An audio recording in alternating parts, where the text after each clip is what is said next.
Hello, everyone. Welcome to this room. We're going to have a session dedicated to those people bringing the solutions to climate change, making sure we get to the net zero economy as quickly as possible. This will be a session split into three different parts. The first one really would be about the people, those solution providers that I have just mentioned. So we have a selection of 4 different companies that have all developed very innovative solutions to be part of the answer to the climate change crisis. And so we get the chance to do more about the solution one after the other. I will ask some questions also, but they will get the chance to pitch their companies here, and you get to know more about them. Then we will go to the second part of that session, which is really about the financing and what needs to be done, and how BNP Paribas and Solar Impulse have joined forces to create an investment fund that is helping to scale up the financing to these kind of solutions. And then we have a more joint conversation where you would be also asked to participate and ask questions on what are the main challenges, how the investment infrastructure is actually being developed to make sure that this is working properly. So that would be what we'll be covering today. And with me we have Marie Bertuel. Hello, Marie. Marie is the CEO and the founder, if I'm not mistaken. No, sorry. No, I'm the product manager and co-founder. Product manager, yeah, and co-founder of BFC, which is a solution that has developed a fuel cell batteries that is replacing the existing batteries, and this is what you're going to explain to us. Please, Marie, if you want to go to the stage, and the floor is yours.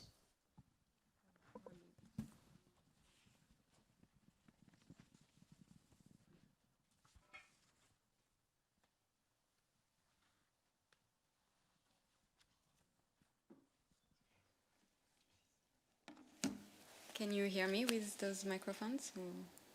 Yes, that's all good. Perfect. So, as mentioned, my name is Marie Bertuel. I'm a doctor in electrochemistry and product manager at BFC. We make electricity with papers and enzymes. We have reinvented the way we power electronics with a sustainable energy solution. The problem is that low-power electronics now are powered by lithium coin or button cell batteries. No? Can you hear me well? No. No? Okay, perfect. You're perfect. Sorry. The problem now is that low-power electronics is powered by lithium coin or button cell batteries. And it's not just lithium. For all battery chemistries, an average of 15 billion primary batteries end up in landfill or are incinerated, which pollute our planet. And from then, 97% are miniature batteries because they are complex and expensive to recycle. To address this environmental issue, BFC has created a paper-based energy source, which is thin, flexible, and lightweight. We use enzymes to convert abundant biofuel, glucose and oxygen, into electricity. We only use organic and biosourced materials as we emerge from decades of pioneering research on implantable technology. Now, in parallel, we also do an electronic platform that is engineered to be ultra-low power and miniaturized. This platform combines sensors, microcontrollers, user interaction, and communication modules. And our vision for the future is to engineer this platform to be organic with the help of partners like ST Microelectronics and Pragmatic to print passive components and have only one microchip to control all the electronics. Now, if we take an example of use case, we have many possibilities in many markets, but we open new doors in logistics and packaging. If we look at monitoring of temperature-sensitive pharmaceutical, this market is expected to grow 20% per year. Now, if we mishandle the temperature, this can represent $15 billion of loss per year. And this represents only 1.5% of the pharmaceutical use. Only 1.5% is the pharmaceutical. That doesn't make sense. sorry, 1.5% is the pharmaceutical unused. Sorry if that didn't make sense. So now, bear in mind this number because pharmaceutical temperature mishandling represents 728 kilotons of carbon dioxide emission. If we look at per dose, this is 18 kilograms of carbon dioxide emitted, which represents 48 tons for $1 million. And those numbers represent just a fraction of the total addressable market. If we look at smart packaging and IoT healthcare combined, this represents more than $200 billion by 2027. And BFC is already working with clients in packaging and healthcare through joint development agreement. And those clients are asking for more than 100 million units per year because they see what BFC can bring as a sustainable alternative. Now, our business model is a B2B. We are now comparative to lithium pricing and aim to reduce the price to alkaline. But we can already enter the market by being competitive to our main competitor. We have now 6 patents that are worldwide and are writing 14 new. We created the company in May 2020 and raised VC seed funding of 3 million euros within a month. We are now in the industrialization phase, making revenues through our joint development agreements with our clients. In 2022, we aim to raise Series A funding, as well as reaching mass production to expand internationally to US and Asia. Our team is composed of doctors, engineers, and tech entrepreneurs with proven track record of taking their technology from the lab to IPO. Our investment board is composed of Demeter, Supernova Invest, and BNP Paribas. So we would also like to thank BNP Paribas for inviting us, as well as Building Bridges and Solar Impulse. And together, power the future with nature.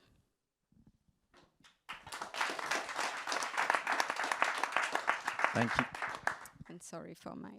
Sure. Thank you, Marie, for this presentation. Maybe a question, burning question, and I just heard you. It's how ready are your clients to integrate your technology? Do they really need to redevelop? You mentioned the packaging, for instance, segment. Do they need to redevelop completely their products and their packaging, or can they just integrate your product in their existing system? How much investment do they need to do before they can work with your product? So you're exactly right. There's both solutions. We can be a replacement solution for existing batteries. For example, we can take the example of a pregnancy test, where we just replaced 2 batteries that were contained in the digital pregnancy test with our BFC, and use the urine of the lateral flow to activate the device. So that's a replacement solution, but we can also innovate and build a new product, a new prototype that wasn't on the market or that couldn't be on the market. This is, for example, one of our clients in logistics that we are working with. That's what we do. We build the solution for them, for their product. So they wanted to use our energy source that is sustainable, but they didn't know how to build the interface. So this is also why we do the electronic, and we have experts in our team for that. So we do that. So it depends. It depends if the solution is new. I guess there's not so much investment except going through joint development agreement with us and building something together as a collaboration. Otherwise, if that's a replacement solution, I guess more investment needs to be in place. But because our energy source is paper-based, it can also be quite easily inserted due to the ease for the shape and size of our device. Okay. Any question for Mari from the audience or online? All clear? All right, so we have the opportunity to go back to that during the next session. I guess I'll do a demo during the question. If you do have the product with you? Yes. Then so basically, this is our paper-based energy source. It's a biofuel cell. It contains enzyme, glucose, and oxygen from the air. And here, for example, we have a demo platform, as you can see. So here we can put a sensor here that can be external. This is just to showcase what we can do. There's 3 LEDs, and basically there are temperature, light and humidity sensors that are on this platform. And it's difficult to do both, so I'm going to... This platform allows quasi-continuous monitoring, which is very interesting for cold chain monitoring, for example, but also for many other applications. We can think about improving digital health for patients, for hospitals. So now if I read the memory, so I've activated it just before I'm going to increase the number of reads. Okay, so basically, I would say about 15 minutes ago, I activated the BFC. I put it behind, as you can see. And here we have, so 21 degrees Celsius. That was the temperature of the room. Then dark, because I put my hand on the light sensor, for example. And then 24% of humidity. So this is just an example of what we can do, but we can imagine powering biosensors, lateral flow assays. There's many more opportunities where we can work with, and thank you for your attention. Thank you, Mai. Yeah, sure. What's the autonomy for such an application? So the autonomy depends on the application. That's a good question, thank you. So it depends on the application. If that's going to ask for a lot of energy, for example, communication module, continuous monitoring, LEDs, for example, it can last for days to 2 weeks. Then if we are on lower energy, it can last for months. So it depends. But it's like a fuel in the car, basically. The more you use it and the less battery you get. Exactly. All right. Thanks, Mai. Thank you. And we're going to stay in the energy sector, not energy storage this time, but energy production. And we're going to have Waga Energy introducing their solution with Mathieu Lefebvre, the CEO of Waga. And Waga is an interesting solution that is actually turning unused landfill gas into energy. Mathieu, the floor is yours. Thank you very much. Very happy to be here with you. And it's a great pleasure for me to present Waga Energy, a company I've co-founded. Sorry, I have to not move too much. Okay. A company I co-founded with Nicolas and Ganel in 2015 in order exactly to fight climate change through the use of the methane emission from landfill to produce biomethane. We deeply think that biomethane is a key pillar for the energy transition. That's why we have founded Waga Energy. So, sorry, yeah. Great. No. Yeah. So as you know, today, 85% of the energy we consume come from fossil fuels. So we urgently need to change these energy sources because of the climate change, because of many other reasons. There is another gas that is, in my mind, much more urgent, which is the methane emission. Methane is a really strong, powerful greenhouse gas, which is even much more powerful than CO2 and the second contributor to global warming. Where does it come from? Methane comes from, part of it, our waste management, because most of the waste we produce ends up in landfills, and landfills are a huge methane emitter. So why don't we use the methane produced from waste to substitute fossil energy? Sorry, it's the next slide, yeah. Today, humankind produces roughly 2 billion tons of waste every year. And this figure is expected to increase up to 3 billion tons in 2050. Most of our waste ends up in landfills. And once landfills, so when I say most of the waste, is over 70% of the waste in the world ends up in landfills. And once wasted, the organic matters it contains, you know, the banana skins, etc., will naturally break down and producing a methane-rich gas. Today, there is roughly 20,000 landfills all over the world, and they produce millions cubic meters per hour of methane. Millions cubic meters per hour. So it's really has a strong impact on climate change. And today, most of this gas is just wasted. That's why we call the company Waga Energy, wasted gas energy. So either released to the atmosphere, laser, wow, released to the atmosphere, or just flared to avoid a too strong climate impact. So 90% of this resource is wasted. It's roughly between 20 to 40 billion dollar equivalent of wasted energy. A part of the gas is burned in engine to produce electricity, power, but it's really costly. So what is interesting for us is why do we import natural gas from Russia, Algeria, or Norway when we could recover biomethane from our waste, which is produced locally? It's because it's extremely difficult to upgrade landfill gas, because landfill gas is a volatile gas polluted with a lot of pollutant like carbon dioxide, but also air gases, nitrogen and oxygen. A landfill is a living organism, so the composition and quality and quantity varies depending on the weather condition.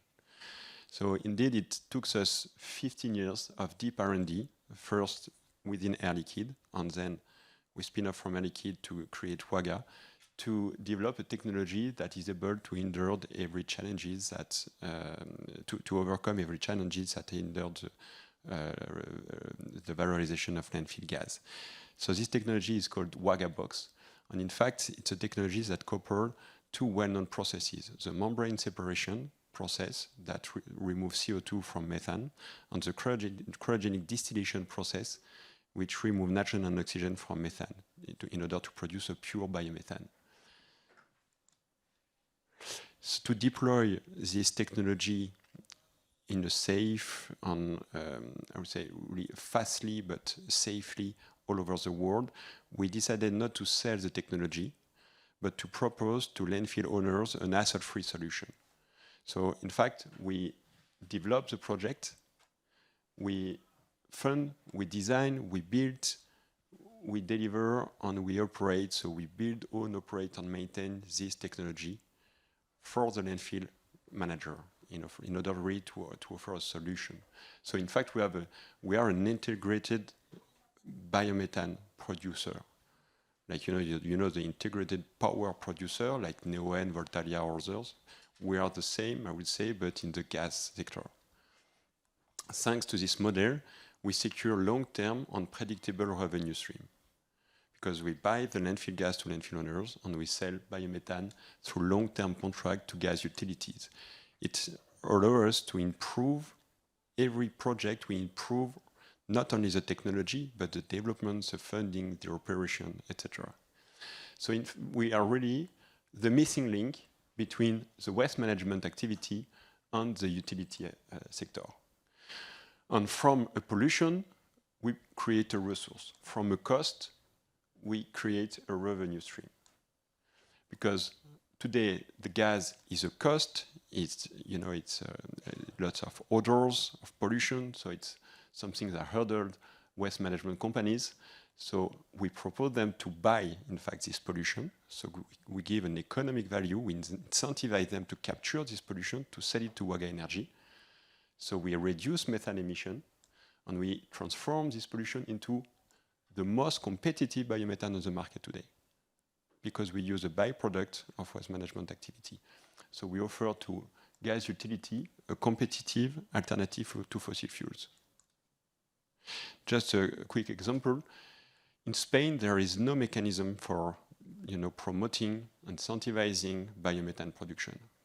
We've signed the first non-subsidized biomethane purchase agreement on a landfill which is close to Barcelona, a large landfill operated by Ferrovial Servicios that has been bought by Prezero. Such a project will be built, will be started in 2022, and will produce 70 gigawatt hour of clean energy from a gas that was flared before.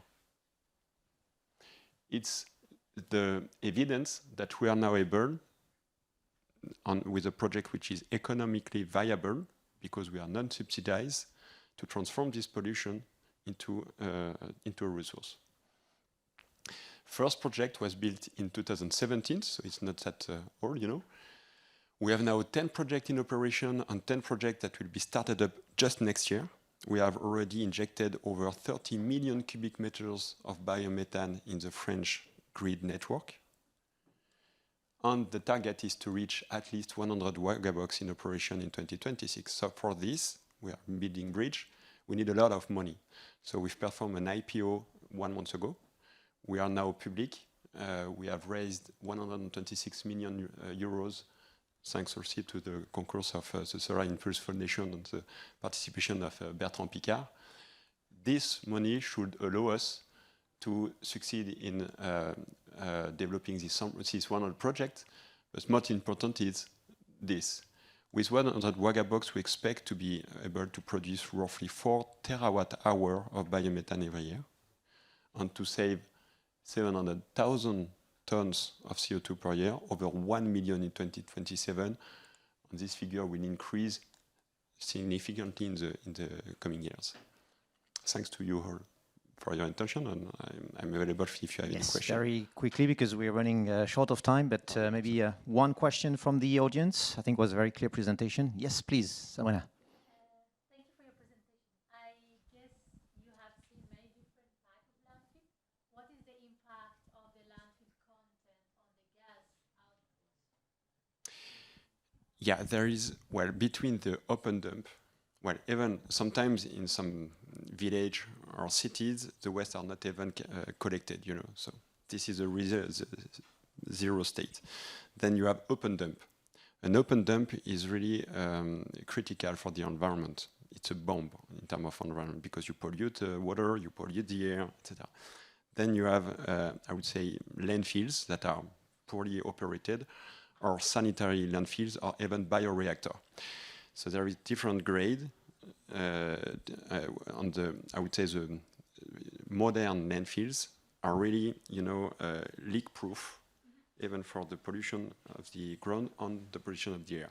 It's even more efficient than a burner, than an incinerator in terms of climate and energy.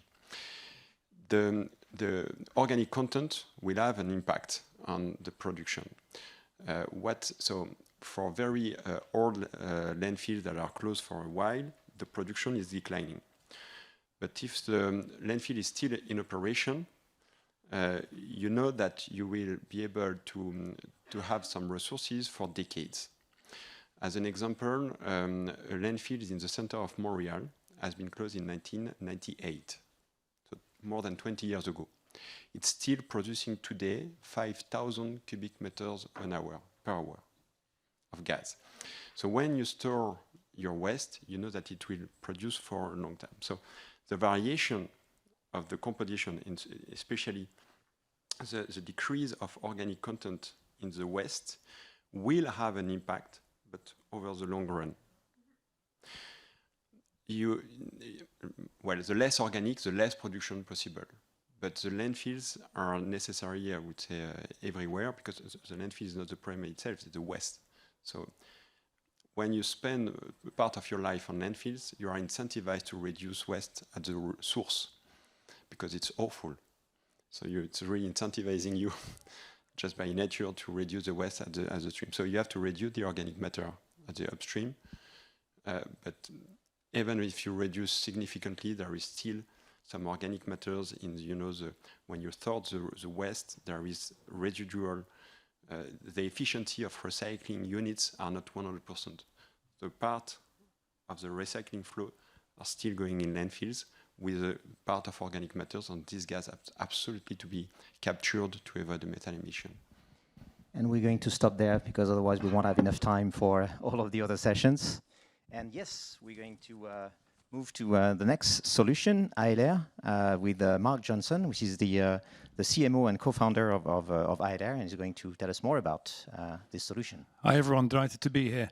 I'm indeed the recent CMO, I'm not the co-founder. This is Nike and David, who unfortunately couldn't make it here today. But I'll tell you a bit about their story, because it's very relevant. These two guys are engineers, met at EPFL, and had a number of chats about global issues, such as the one we talk about here today, of course, and what could be done about it. And interestingly, when you look at this visual, what do you see? You see a boat, of course, a ship.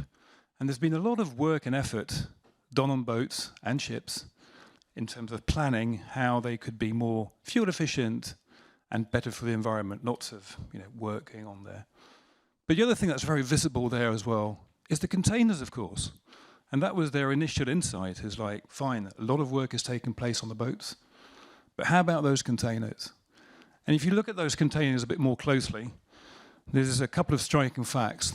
The first one is that most of the goods, 80% of goods worldwide, go through a container at some point in time. So the chairs you sat on, the desks in front of you, etc., at some point probably went through a container, right? So containers are a big deal. And of course now you've heard the news recently, they're all over the place. So the salience of containers is really in front of us. So look at it in a bit more detail. This is what they saw. And that's kind of surprising, frankly. The container was brought in the 60s, and it's enabled a revolution because thanks to that standardization, it was easier to transport goods and to transfer them from road to ships, for example. And that enabled the global boom in commerce that we have seen and experienced since. Okay? But that major innovation is 60 years ago, right? Which means that the container, the metal box that we know, that we see, has not evolved since. It's a bit of a paradox there, really. It is so important, at the same time, it hasn't really moved on. So that was their aha moment, if you wanted. Look, there's something to do with this container. So the container we have developed has got a number of interesting innovations, and in the world of containers, it is nothing less than a revolution. The first one is that it is not made of metal, it is made of composite materials. You probably all know the benefits of composite materials, but applied here, the first one is that the container is naturally insulated, okay? So the goods inside don't suffer from the temperature variations like they would in a metal container. So that's one big difference.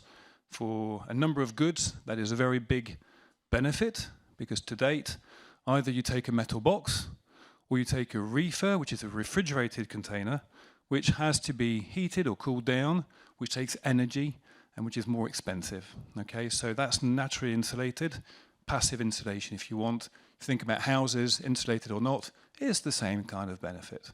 So that's the first one, which comes with the use of composites. The other one is that this container is lighter. And if it is lighter, of course, you need less energy to move it around. And again, you don't need energy to cool it down. And the third one is that in this container, you can pack between 11 and 17% more goods. Why? Because the insides, the panels are flat and not ondulated like on a metal container. Okay, so those are the physical changes that we've brought with this container. And for every physical container, there's a digital twin. So that's the other revolution. This is IoT, Internet of Things, of course, where with this container, our clients also get a container that is smart. So that enables us to tell them, of course, where it is, but also the state of the goods inside. And that's got an environmental benefit as well, because if we fast forward a bit, with this system, we'll have much better visibility on where the containers are. And today, actually, there's quite a few containers that travel empty, or that are just there because they're not well managed in terms of the logistics chain, okay?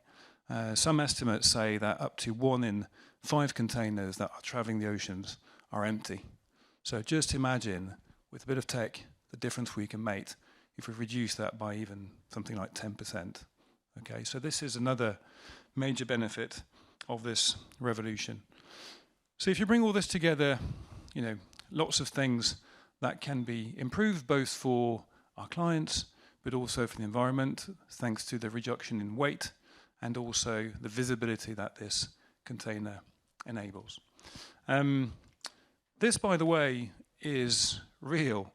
So we've got 50 containers at the moment that are with our clients for tests, not to test the container as such. The container has been certified, you know, all the paperwork has been done, so to speak. It is more to enable our clients to see how it fits in their logistics chain, okay, thanks to the technology, to see how that fits in, for example. Next year, we'll be producing 3,000 of these beautiful boxes. We've got 25 staff at the moment. We're scaling up the number of people. So we're really in the scale-up phase this is where we are now. So voila, if you want to join the revolution, talk to us. Thank you, Mark. Maybe one question about you. You mentioned about the many benefits of these new container. Any drawbacks in terms of price or lifespan or anything that would make the old metal one still, a choice for some of your clients? So in terms of lifespan, this is at least comparable. We'll have to see in actual fact how long they last, but they are as durable, they're stronger, and also at the end of their life, they can be used for other things as well, housing being one of them, for example. In terms of pricing, it's a different model. So a lot of the containers at the moment belong to shipping companies. So if you want to have a container as a major corporation, for example, it is quite difficult. What we're doing is having these containers as a container as a service. So people are going to be able to rent these containers. And the payback is pretty quick, actually. Okay. Any one single question from the audience? Okay.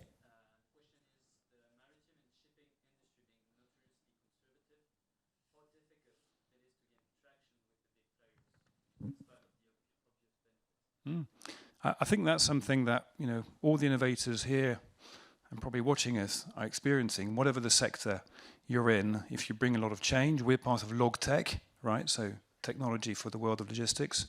You are facing challenges, and for us, it's a matter of finding the early adopters. So finding people who see and want to make the change with us. And to date, we've found quite a few already, so we're not too worried about that. All right. Thank you, Mark. Okay. Thank you. And we will then move to the next and last solution that we would like to share with you today. And we will welcome Michael De Vivo, who is the CEO of Depsis, a solution that has developed smart digital analysis for grid operators. Michael? Great, thank you. So nice to meet you. Pleasure to be here. Depsis is a company portfolio of BNP Paribas, but also Statkraft Ventures, SCT Ventures, VNT Management, and One Creation. And we are in the field of smart grids. Just as an introduction, I guess you almost all of you followed COP26 topics, and I think we are quite familiar with biodiversity. We heard many things about that, about deforestation, many discussions also about fossil fuels. So energy today, for example, accounts for 70% of global CO2 emissions. Those topics have been discussed by governments, institutions, by politics. And a way to decarbonize is to electrify. And we also heard many things about renewable energies. So we have to produce clean. We have to make sure that we can make this transition with proper energies. And finally, e-mobility. E-mobility is a new way of moving. There is a bit of frustration. There is one topic that hasn't really been discussed, at least not at the right level. This is the electricity grid. And this guy is a utility grid operator. He's managing an infrastructure that is built decades ago for a total different configurations. That finally is managing an infrastructure that's the same that feeds our homes with electricity. So finally, if we really want to succeed in our climate targets, we have to connect renewable energy resources. We have to connect electrical charging stations. But each car and each PV power plants we see on a roof is a source of instability. Each car we see on a road is making the grid more unstable. So if we really want to follow the numbers we see on the typical IPCC report, we expect 300 million of cars into the grid. We expect 5 terawatt of photovoltaics on roofs. And the grid has been built decades ago. So it has been physically not designed to cope with these decentralized energy resources that inject and pull energy from the grid. So today, utilities have two choices. They can either continue to systematically reinforce the grid, so they will look at a portion of the grids where there is a charging stations to be connected, where there is a new PV power plants to be connected, and they make some assumptions. They analyze the grids. They analyze the worst case, the forecast, the prediction of that specific portion of the grid, and then, depending on the situation, they can go and acquire bigger cables. They can change the line underground. They can change the line, the overhead, the utility poles. They can acquire bigger transformers. So they are kind of systematically acting on the physical aspect more than thinking a bit more innovative, more digital. That's the alternative. It's to go through digitalizations. So digitalization means finally at the end a shorter process. It's close to 700 times less expensive than just acquiring cables, and 65% less CO2 emission. So it's definitely the only viable way we have to go into this digital transition. And that's what we do at Depsis. We have developed a digital technology tool called GridEye. And GridEye gives eyes to utilities. Today they are almost blind. They don't really see what happens into the grid. They don't manage this bidirectionally power flow, this volatility of energy, this voltage fluctuations coming from the weather. Finally, we never know when the wind blows or when the sun shines. So what we do is that we have developed a hardware and software solution. We place different hardwares into the grid. They analyze, they capture the electrical informations. They discuss each other, they communicate each other about what happens into the grid, and they give back the key elements to the utility. They give them through our dashboards. We have a good visibility about the impact of renewable energy resources, where charging stations should be connected, how many power we can inject, and also if there is a fault in order to react quite fast. So all the informations they need to finally connect this massive growth of renewable and cars coming into the grid. We work in 10 countries at the moment, and on average, our customers have been able to increase by 15% the network capacity without reinforcing. So the existing grid can accept 15% more of energy without systematically acquiring new cables or bigger transformers. On average, they reduce by 10% the minutes lost per consumers per year, so it's actually the blackout times because they are more reactive. And also by 97.5% is the curtailment avoided on PV power plants, because generally if there is too much energy to inject it, they just cut at 80% or 50%. So we don't maximize PV injections if there is no digital technologies. So last is finally, so what? So on a small scales, we don't really see the impact, but let's take the Swiss country. If we move for a full digitalization, we can unlock up to 500 megawatts of new power without reinforcing the grid. And this can save up to 2 megatons of CO2. On a European level, it's about 43 gigawatts. And on a global scale, assuming we digitalize the infrastructure, we can unlock close to the equivalent of 90,000 wind turbines, so 255 gigawatts, again, without systematically reinforcing the grid. And this can save up to 1 gigatons of CO2 globally. Thank you for your attention. Thank you. Thanks, Michael. Very impressive. You mentioned that it would be 700 cheaper for the utilities, the operators, to go to digitalization solutions. So, of course, it seems like a no-brainer, but you still face some challenges, I guess, when you need to convince these clients to make that move. So, what kind of challenges are you faced with? Yeah, that's a good question. So, utilities are facing what telco faced decades ago, and the bankings also. So move into digitalization require a change of mindset. So definitely our clients, utilities, have to make a change in the mindset, in their operations. It's mainly about HR change management also. And also those companies are regulated. And they follow regulations, and not always regulation is pushing them, incentivizing them, giving the possibility to invest in OpEx, in softwares, more than just in CapEx, which is more natural to go for physical reinforcement. So mindset and regulation, it's a challenge for us. All right. Any question from the audience? Yes, please.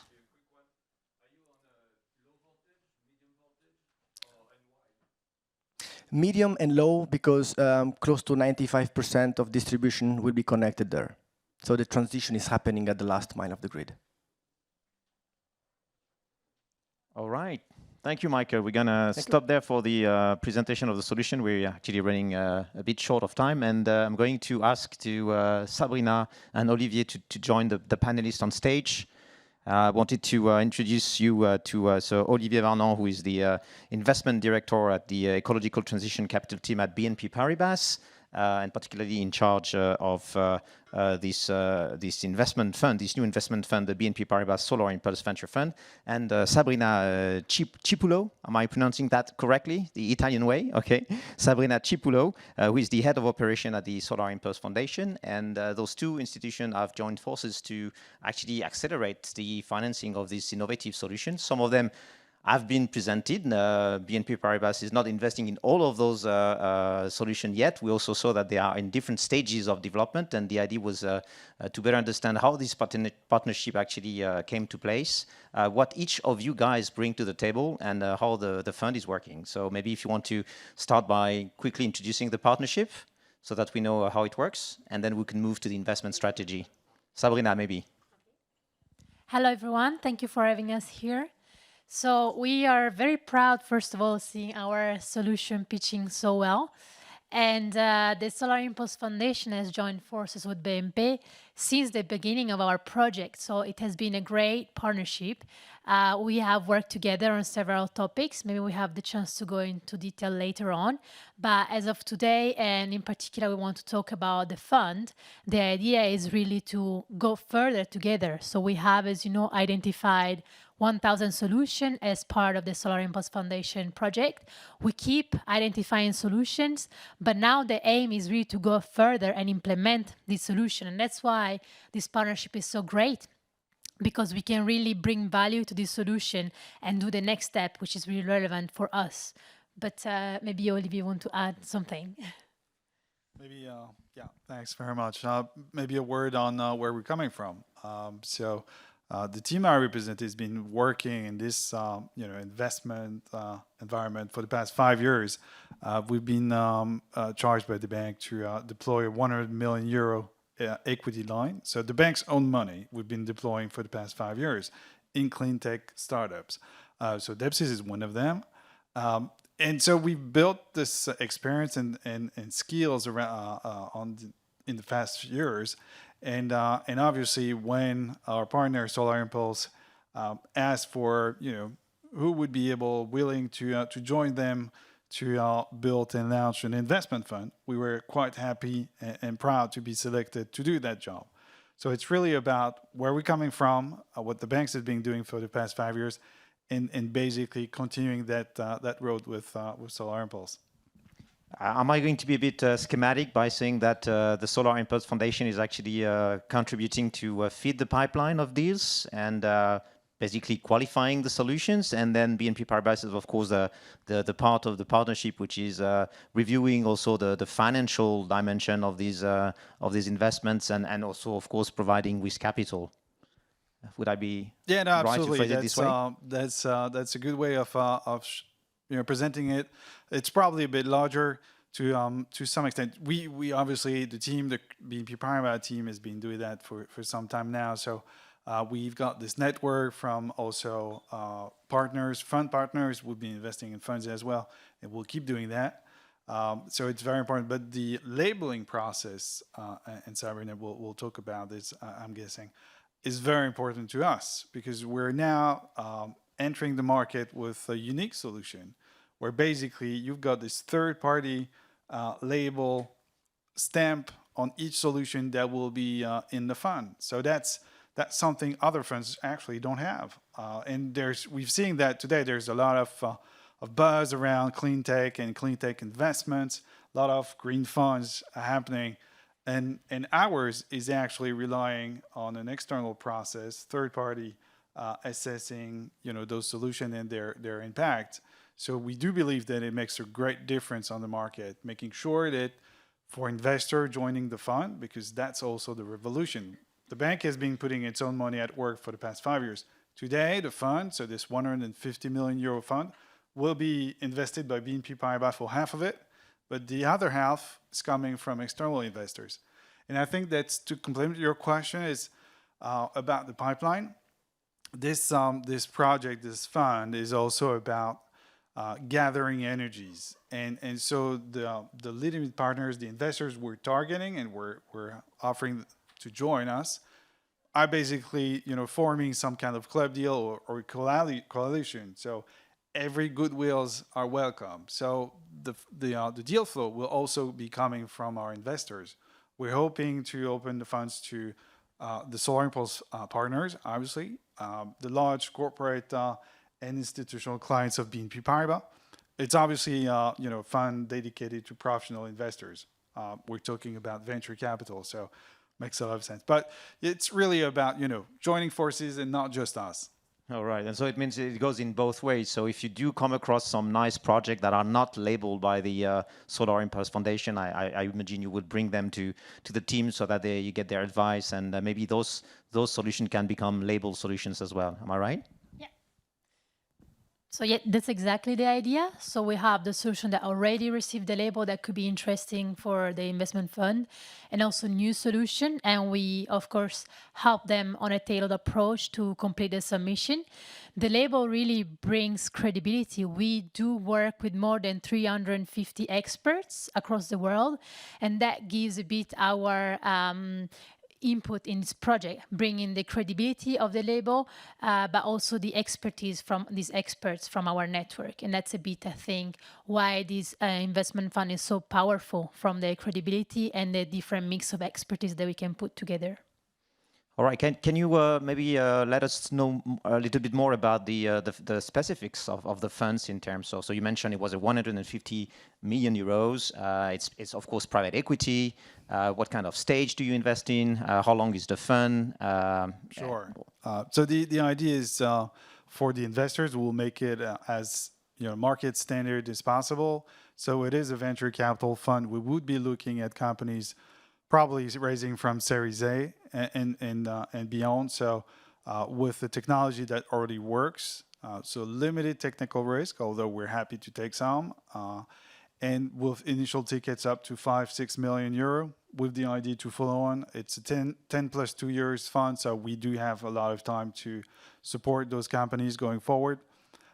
It's a worldwide fund to the extent that we'll be focusing on North America and Europe. Most likely Europe will be our key focus. And with the idea that specifically in Europe, we would be an active investor. We do think that together with Solar Impulse, together with the LPs, we've got something more to bring than just money. So having a board seat and being an advisor, a supporter, opening doors, we know the impact that Bertrand Piccard can have when he decides to support a company. So we know exactly the kind of success we can bring to those companies. So it's again not just bringing money. It's from the very beginning, at least for BNP Paribas, it has been about opening our network, opening doors to our clients, and making sure that those companies are given a chance to grow abroad and use us for that. So when you say active investors and board member, does it mean majority stakes or? So it would be a venture. So no, I would say between 5 and 20%. That would be our sweet spot, definitely. Okay, where's the bottleneck today? You mentioned 150. It's a lot of money, but of course we all dream to have even more. Is it is the challenge now to find more investors willing to add up capital, or to find more nice project to invest in? So that's a question to both of you, actually. Yeah, absolutely. I'll talk about the investors, although we're just launching the equity raise. So we see a lot of interest. And we're targeting large corporates and institutional, so we're just at the beginning of that. And we sure are confident about the deal flow coming from both our networks. I guess the difficult part will be, choosing the right ones. There are plenty of great solutions out there. We just need to find the good ones.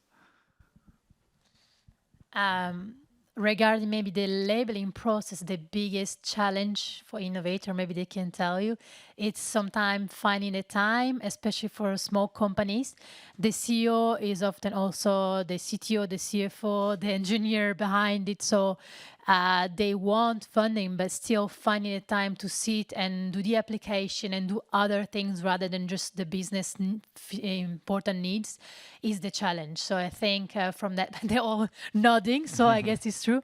But yeah, so that's a bit from our side. But we have plenty of very interesting projects out there, and we offer a tailored approach, and we support them in the submission to then obtain the label, potentially obtain the label. So can you tell us more about the application process and how do you become a label solution? How many do you have already labeled? Yeah. How many do you have in the pipeline?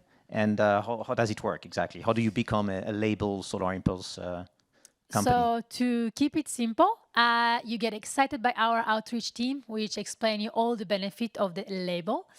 And then the innovators start the application, which is an online form where we collect, of course, information about their company. So what's their business plan, the solution itself, whether there are technological challenges. We look, of course, at the environmental impact, because it's very important for us to, in fact, find profitable solutions that are also supporting the clean tech transition. And the application takes more or less 30 days and then to be completed, depending on the availability of the innovators. And then it's given to our internal team that review the application, improves it, and then give it to our external pool of experts. So the experts come from industry, from academia, and they take the time to review this application and make a final decision on whether it deserves the label or not. The process overall takes about from 1 to 3 months, but the older solution can tell you that it took more in the past. But we are constantly working on improving how we work and what we bring to innovators. So the label is evolving. That's why we have been working also with BNP, focusing on really evaluating the impact of the investment fund. So we are doing a bit of a tailored approach with them, trying to really understand whether these investments have really a huge impact on the environmental side. And that's the work that we are doing together. So that was my next question. It is about impact, actually impact pre-investment, but also impact reporting post-investing. How do you go about that? Do you look at CO2 emissions, save CO2 emissions, for instance? Do you have like a range of KPIs that you have identified? Is it something which is more qualitative? And what do you report back to your investors? Go ahead, sorry. Okay, so as I said, we are working together.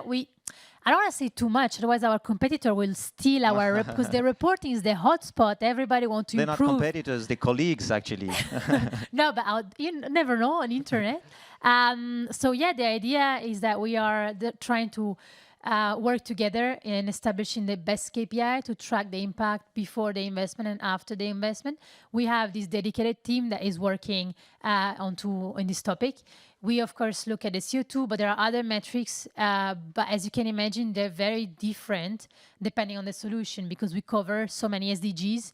There are some metrics that are going to be consistent and can be used to compare solutions that are different. But at the same time, we need to draw really tailored KPIs for each solution. So it will be really depending on which one are selected and which one we want to follow. If you want to add. Yeah, maybe. Yeah, to be frank, it's changing a lot currently. Our fund is targeting to be SFDR Article 9, so highest level. But the reality is that we still don't know. The market doesn't know exactly what's going to be for the companies. Our worries is more about those startups. They don't have much time to spend on reporting. That's not the focus. That's not where the focus should be. So it's going to be our task to make that as pragmatic as possible. But definitely that's a key point. We have the label at inception, so we know the solution. The startup has developed a product or a solution that makes sense for the environment, that it will be or could be profitable.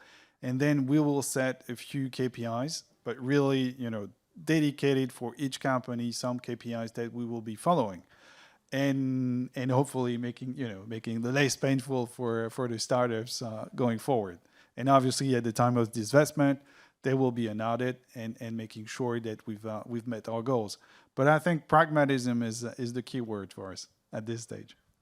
Okay, I think we will go back to the exit strategy with the entire panel, but maybe at this point I should stop and see whether there are any questions from the audience to Olivier and Sabrina on this partnership between the Solar Impulse Foundation and BNP Paribas, or more broadly questions about financing the future champions of the net zero transition. Yes.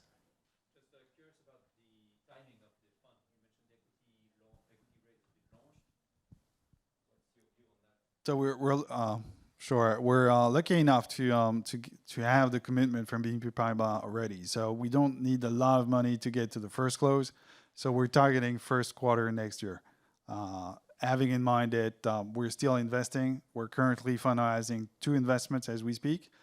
So the bank is still, having our lines open, and we can warehouse deals. So we're open for business, but the fund itself will probably close by Q1.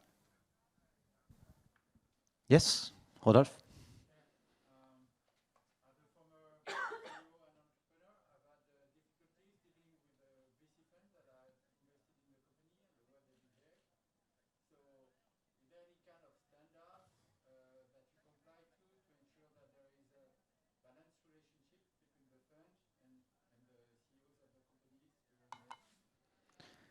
And that's a good transition with the rest of the discussion, because this is probably one of the questions I would have to ask to the panel as well. But yes, how do you make sure that the interest of the investees and the interest of the investors are well balanced and well managed, and particularly, and I was mentioning about the exit strategy, which is, at one point in time could be also a point of friction when the initial investors is actually going out, and new investors might get in with different missions or different values, and could put the investees in a difficult situation. So how do you make sure that this is done smoothly? And what is the exit strategy of the fund?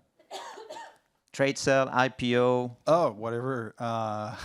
Anything. Everything is good. No. We've enjoyed a few starts of exit like SPACs in the US and our current portfolio. So SPACs are nice, obviously. The wave is in favor today.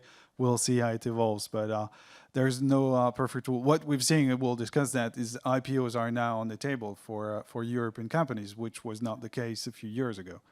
Including so 2 in this panel already have been there or about to be there, right? But to answer the question, which is really a tough one, but I'll try to do it.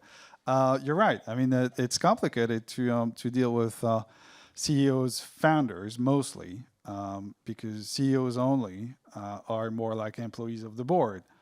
So it's a different topic. Dealing with founders is sometimes more complicated, because from the very start you're selecting a team, not just a technology or a product, and you're hoping for that team to be able to evolve with the company. And so yeah, in some cases we're in a difficult position to deal with the founders. That being said, and I think there's a bit of schizophrenia here, but being a board member is different from being an investor. I'm on Mike's board, so he knows what I'm talking about.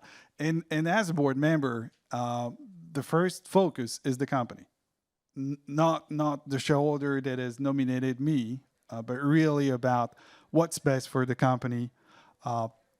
And it's a complicated exercise, because at some point in time you're also representing the shareholders' interest, and to a large extent, for the first few years of the lives of those companies, financing is everything.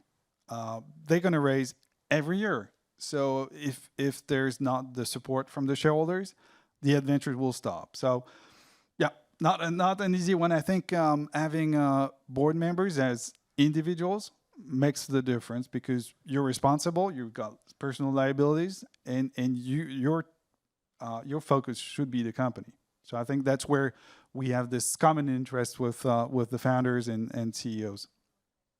Okay, this is where we need to ask the the opinion of the other side of the of the panel, and maybe I'll do it in two ways because if I got it right, so you Mathieu, you already have gone through an IPO. You Michael, you're about to go to an IPO maybe. So you're at least more advanced in terms of funding of your companies than maybe the two other solution providers. So you've been through that from the very early stage to the more significant rounds. What has been your I would say your areas of satisfaction, and what has been your frustration as well with the whole process of getting access to finance? So yeah, money is really key in the startup history. I didn't anticipate when I've decided with Nicolas and Ganel to found WAG Energies that we will raise money almost every year. We were engineers coming from Air Liquide with an ID, I would say an activist ID to fight climate change through biomethane production with landfill gas. But the business model we've developed is capital intensive. As we build, own, and operate every WAGA box, a WAGA box is 3 to 10 million euros. So every project is 3 to 10 million euros to raise. So we've got through many steps. First step was an innovative agency of BNP, in fact, in Grenoble, on other bank. A Series A. Through debt finance or? Through, yeah, well, in front of a Series A. Okay. So we've lived with VC from the early beginning, and then a Series B, and then, well, I would think following or building the future of the energy, we decided to go the next scale, which is the IPO. So it's clear that money is something, is key, okay? But the board members on everything VCs can bring around the table during board, but also in terms of networks, of ID, of everything was key. And also to be structured. If you want to raise 100 million, you need to be structured, not the day before raising 100 million, the 3 years before. So being a company with investors, I would say, force you to be professional and to, well, scale the company. Okay, any other testimony from those who've gone through that, and what have been the main pain points in the process? Yeah, what has need been the to main frustration? understand first why it's complicated to deal with CEO founders. It's said from a board member of your company, it's not easy. Maybe I will ask you after. So yeah, it's a bit tricky because when you look for investment in this sector, you expect your investors being patient because the clean tech space is a long journey. And you need to have a fund that is enough long that investors understand your sales cycle, your journey, and you know. At the same time, what makes the difference is the person, is the individual. So you tend to select your also investors based on the personality you can have into your boards. But we know that VCs change also boards, so you can't really bet on a person that can change also, you know. So, but most importantly for us, it was to have financial investors as soon as possible. We call it smart energy. I don't like this smart word, but at least a LPs that understand your business for the first A and B rounds at least. And then you can start thinking about strategic investor that can bring a bit more than money, maybe a network, maybe a business unit connections, maybe to scale internationally faster. So at the moment, we still have a financial board. So we are now moving into this next phase, and this is where IPO pop up a bit more. Maybe more than 2 years ago, 1 year ago, we never heard about IPO in our board, but recently we are discussing because windows in this IPO can happen even for not 1 billion revenue companies. And there is this Euronext also a platform that also fit well with growth scale company. But now we are more in the context of preparing the company, being pre-IPO, than just list the company itself. You know, we want to be ready the day we think it's a good time to IPO, and so that we have the right set of investors to move on that direction. And what has been your feeling in this whole process? It was getting harder and harder to raise the money, or was getting easier and easier as you grow and as you were able to demonstrate revenue streams and? Yeah, I mean, I think the story it's different, maybe company per company. On our experience, I think the most difficult is to have the first investors, because once you have the first one for us, it was VNT Management and Statkraft. Statkraft is the biggest producer of renewable energies in Europe. So once you have those VCs, CVCs into your cap table, I mean, after it brings more credibility and solidity for the others, and your network is already pre-established. So it was more difficult the Series A round, and then after it was a bit more simple. The company was growing well also, and it was easier maybe to have the next investors. Okay, Marie, you maybe at a bit early stage compared to those two companies. What is your own feeling, and how much of a struggle is accessing to finance for you today? So today we aim to raise Series A funding by the middle of next year. And we have not yet introduced that we wanted officially to raise the Series A on a certain date, and we already have a lot of contacts from investors, so we are pretty happy about this. Then if we go back to VC funding with BNP Paribas Development, Demeter and Supernova, we raised 3 million euros during COVID. So what was difficult is obviously an uncertain market at that time. So we were very lucky to have the trust of our investors during that time. And for us, that made all the difference, obviously, otherwise we wouldn't exist. So. And may we ask what kind of investors? Are they VC funds? Are they strategic partners? Are they what kind of investors do you? VC funds. VC funds, okay. Yes. All right. And then we raised public grants. And for Series A, I don't have the information. Okay, and we mentioned the help of Bertrand Piccard in some extensions, and the label from the foundation. How much of that was a help for attracting investors? Did he help? Did he provide some form of credential? And Definitely, definitely. So when we were a Solar Impulse label, we had a lot of media attention. Definitely, a lot of credibility as well. We got from this label. We also managed to get this label when we were working on compostability and biodegradability test of our BFC energy source. So that was like perfect timing for us also to get that label and put that information out. But definitely it was a propulsing, if that's in English. Yeah. Yes. Maybe we go with just the same.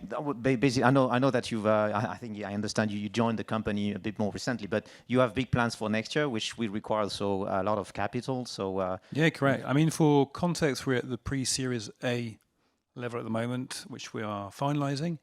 It's oversubscribed, so we're pretty happy with how things have gone to date. But I think the realisation is indeed that it's just a stage in the journey, and we'll have to continue doing this as we scale up. It's obvious to you. But I think it's a big realization that we have to then set ourselves up for success in the future. You know, you said before you don't raise 100 million overnight, you prepare for 3 years. I think we are also very conscious of that now. So that's where we are. And also the people we've had to date who've invested have been very supportive. And that's important. It makes a big difference, of course. Okay, Mathieu, you wanted to comment on that? Yeah, because I think it's critical. There is only a few companies listed on renewable gas, for example. So for us, you know, when you have to explain something with methane emission, biogas, waste, which is not really sexy, you know, especially when you go through IPO, it was really useful to have Bertrand Piccard explaining with easy words to everybody how simple and obvious it was to just recover methane from waste to produce biomethane. So when it is bring by somebody else and with this labeling solution and this incredible guy, you know, it was really, really helpful to have this success. Okay, maybe one question about how time consuming the fundraising exercise is for entrepreneurs compared to all the rest of the business that need to be run. So again, going back to your own journey, just asking you a rough assessment of in terms of percentage of your time that you spend doing fundraising? Just for the audience to appreciate, you know, how much of energy, just to stay in the field of energy, how much of energy is required just to keep the money going and coming, actually. You want to start? So, yes, a lot of time. That's a quick, direct answer. So, yeah, once you sign your fundraise, you start thinking about the next one already. So you need to prepare the company to already be in that direction. Recently, we are in a fundraise, so I'm spending 150% of the time on that. I tried this time maybe to avoid as a mistake I made on the previous round is to keep the management at least a bit apart and to let the business run, just to make sure we are not always all involved in this process, because it takes a lot of time, and you generally you tend to ask systematically, can you provide me this, can you provide me that? But the business must be run. So I try to keep that a bit on me with a couple of support when and if required, I would say. But yeah, depending on the time, but now it's very intensive. Any other testimony on that front? Yeah, there is phases. Sometimes you don't spend a lot of time because you are much more focused on the business development. But sometimes, like for me last year, it was 100% of my time, clearly. Hopefully the WAGA was running well with the team. And from the beginning of where I would say probably 50-50 between business development and fundraising, on probably even 60% fundraising and 40% business development, because looking for fund is not only Series A, Series B, but after that you have to manage the VCs, of course, the investor relations, etc., to prepare the next round. So in fact, it's almost every time on a significant part of the entrepreneur. Thank you. So I will talk on behalf of the directors mainly on this point, because they have done this, spent days and nights on it. So we created the company in May 2020 and raised VC seed funding a month after. So it was a race, I would say, to do that in a month. So, you know, there was just little nights, I would say. And now, and I have a lot of respect and appreciation also for the directors, because right now they are also at the same time trying to raise public grants and at the same time preparing for Series A round, which asks for also a lot of their time, but at the same time they manage to do also business development and running the company. So. Okay, any more questions from you, from the participants, or from people watching at the session online? All right. Okay, so I have one more. This is really regarding the whole infrastructure of all of that is getting financed today. You know, we see that there are trillions of dollars being invested in liquid assets. We see that, you know, it always going in the most impactful companies. We know we have all of those challenges that we need to actually address, and many solutions are being developed, you know, all over the planet. And so how do we create the type of infrastructure, the same kind of partnership that you guys have created to accelerate? And well, if you had a magic wand, what would it be, and what would you do to actually bring that to even a bigger scale? Anything to do also with the, you know, Olivier, you mentioned that you want that to be very standard for your investors in terms of having the, you know, the, sorry for the expression, but the old school, you know, private equity fund with the 8+2, or in your case, 10+2, illiquid with an investment stage, and then any other innovation we should think about in the very structure of the investment process itself, you know, that could make it maybe easier for young startup to get access to those fundings, or easier also to manage the life cycle of the entrepreneurs in terms of getting access, but also exiting seeing the VC fund exiting from their companies. Obviously, I don't have the answer, but it looks like it's changing. It's moving. The capital markets, in particular, are getting much and more aware of the urgency to do something. So clean techs have an easier way with capital markets than they used to. I'm thinking about deep techs, about heavy capex business models that VC funds were running away from. For the past, we've been doing that for the past 5 years. We've seen the difference. When we started in this business, basically everybody was running towards software as a service. If you're not as a service, there's no way you can make it. And now we're seeing, deep tech companies with hardware product going to the market, raising a huge amount of money. So there's something is happening, and we're seeing, for example, infrastructure funds that are currently coming to our play. So more buyout funds coming to late stage venture, growth stage venture, and those infrastructure players, which are lacking the returns. So they've been doing wind farms and solar farms for years, and now the returns are just very poor. So if they want some yield, they have to go and take more risk. And we're seeing them coming to our portfolio companies, asking for investing in the companies and not in project anymore. So that's probably part of the solution going forward. Okay, we have roughly 7 more minutes to go, so I think I would just go back to each of you and ask you, the one the one dream that you would have, or what you would like to see change, or what do you think is really the key next stage when it goes at better financing and better supporting the solution like yours in the future, if you had to do it again, or if you want to see things different? Who want to start with that?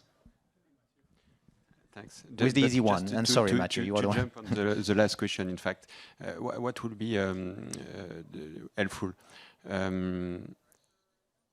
First of all, I think to share all together the same diagnostic, we urgently need, and it's the title of today's meeting, we urgently need to all focus on how to get to net zero as soon as possible.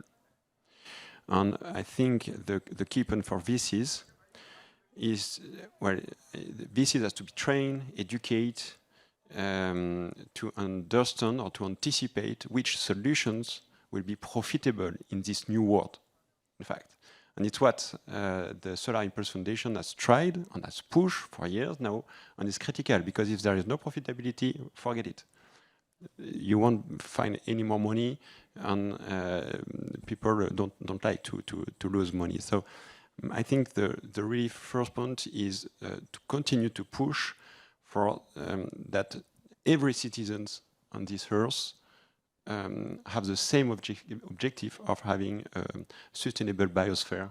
And the first key step is to get to net zero. After that, the solution will rise, the innovators will come and propose the next words, and people want to finance this changing world will be there. So more education, to the global public, but also to the financial industry about the net zero transition. Okay. Yeah. You wanted to comment on this one? Yeah, there's probably so much you could expect from VC players because we obey rules, our investors' rules, and there are business models that we can't finance because we don't have the time, we don't have the means. It's not going to give the yield that our investors are looking for. So we at BNP Paribas, investing for the bank's own account, we were lucky enough to be able to take some bets because we got plenty of time, and it was really the mission, the mandate was to support the energy transition. So we had the ability to make bold moves in deep tech, waste to energy, for example, which has been very, very challenging, but the impact is just massive. But there are so many of us being able to do that. And so I think that money will not come from VCs in any case, or not for a long time, because we've seen what happened in 10, 15 years ago. The clean tech VCs, offered terrible returns, like really very bad returns. And the money dried up. So if we don't want that again, probably the money to fund really disruptive technologies, long-term views, must come from elsewhere. And it's coming. Family offices, impact funds. So it's some happening, but you know. Yeah, and Governments can also play a part there again in some funding some of those technologies. And yeah. they are playing that role, definitely, yeah. Yeah, on matter of anticipation, one more time, 5 years ago, the natural gas price was really low, okay? Biomethane from landfill gas was not really competitive. You've seen what happens last year. Carbon tax will increase, natural gas price increase. Today is really profitable. So it's a matter of anticipation, and we have to push VCs, because I think VCs will be useful, but other funders to anticipate the transition to net zero, in fact. But maybe coming back on your story, because you approached the public market, which makes a lot of sense. You know, your business model is to finance and operate your own facilities. It makes a lot of sense for the kind of money you need to grow to go to the markets. So yeah, there's definitely a role for each of those of the means of financing. Marie. Thank you. Well, just to add to this point, profitability is one of the main points that we are focusing on. Because we understand that to find the money and to develop this solution that is a sustainable solution, we need to find the right investors. This is why during my presentation I explained that we enter the market by already being competitive with lithium. And that's one of the main key, because if we were too expensive to enter the market, our solution wouldn't easily be applied to a lot of products.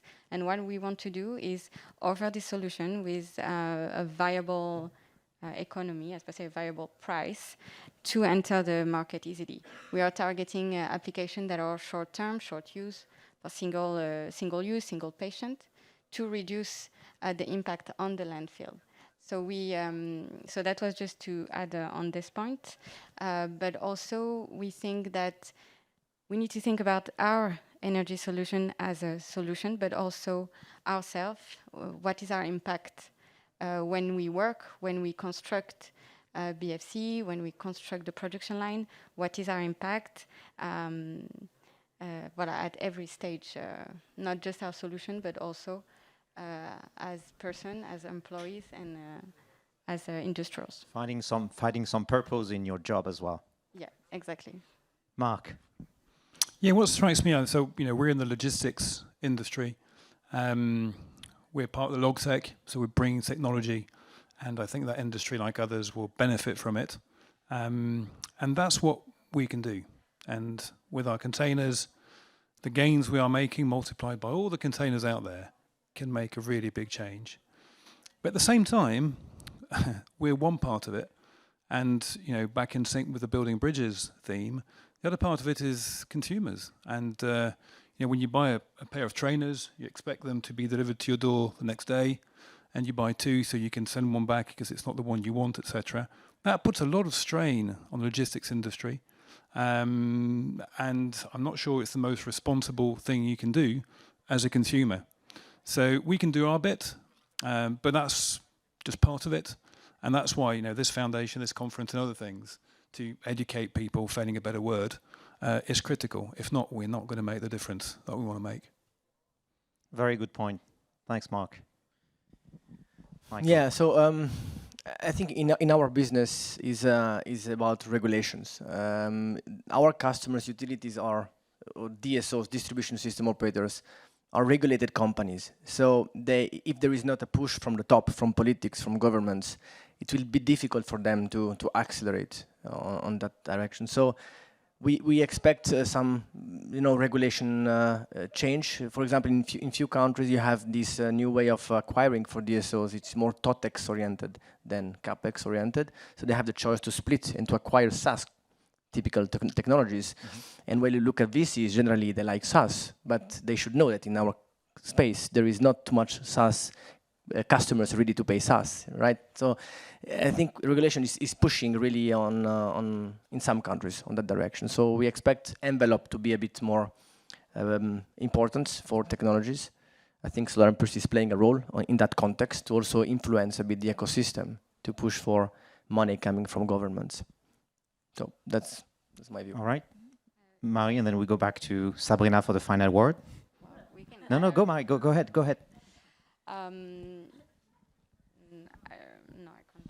No, it's okay. All right. So Sabrina. You put too much pressure on the last Yeah, word. yeah. No pressure, Sabrina. But the No, final no, word no. is. So as you know, you stated correctly, Bertrand Piccard's aim is really to boost the adoption of this clean technology.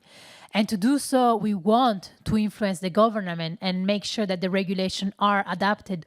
We have exchanged with plenty of innovators, and on top of the funding, their key point is if the regulation doesn't change, our solution is not gonna really be out there in the market and be the only reasonable one. So solution needs to be, of course, profitable, as we said. They need to have a positive impact on the environment, or at least the least amount of emission possible. But the key thing, they need to be adopted, because if we don't use them and we keep having the opportunity of relying on old technology that are still polluting, there won't be this change that we look forward to. So our job is indeed to build this bridge between the innovator, the fund, and the government. So this is mainly the role of the foundation and the mission that we have. And we are building several tools to really try to influence the government. We have been at COP recently. You probably have seen presenting our solution guide, which is really a tailored approach to country problem, trying to select solution and advise how this solution can help reducing the impact of the country and also changing the regulation. We have been working on the Solution Explorer that I invite you to have a look at on our website. It's a very powerful search tool that can help you finding the solution you need. So we'll respond to each individual need. It's targeting NGOs, public company, private companies, and I think it's a big important step that we have taken into trying to really bring forward this solution. And we remain available if you guys have any question later on. We're going to be around. But yeah, as a probably closing remark, we are very thankful of being here. I've seen that the people aspect is very important for all of us. So we bring forward our solution. We bring them to you, to your eyes, because they're amazing. But I think all these amazing people behind the solution, and of course, the investment fund, it's an opportunity for us to go further together. That would be the perfect final remark. Thanks a lot. Thank Olivier, thanks Sabrina, thank Michael, Marc, Marie, Mathieu. Thank you very much. A round of applause, please, for our speakers. Thanks a lot for your time. And we will stop there now. Thank you.